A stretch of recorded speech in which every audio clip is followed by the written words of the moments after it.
د غزني ولایت د امنیه قومندانۍ د ښوونې او روزنې مرکز څخه 50 سرتیري فارغ شول.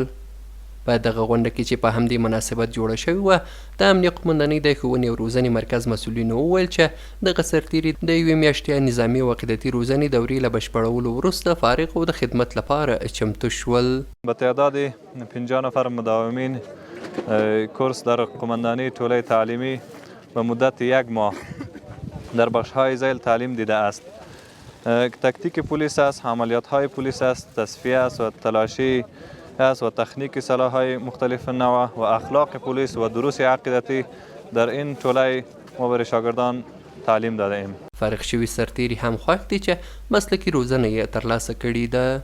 کارونه مو تجربه په کارو کې ډېره سول الحمدلله له مخکې نه نو اوس الحمدلله ډېر دا شیان اوس چې موږ مخکې نه اوس دا اوس زده کړل الحمدلله چې موږ به دغه جامعې ته او دغه مظلوم ولس ته په ډېر اخلاص خدمت کوو. درسونه خو الحمدلله زموږ ډېر ښه درسونه وو، له استادانو څخه موږ ډېره مننه کوو چې یوه میاشت هم درسونه وویل، ډېر ښه شیان هم زده کړلو. تر درسو له مخکې چې کوم موږ وولو بیخي په هېڅ شي سر خلاص نه و. اوس الحمدلله په هر څه سر خلاص ده.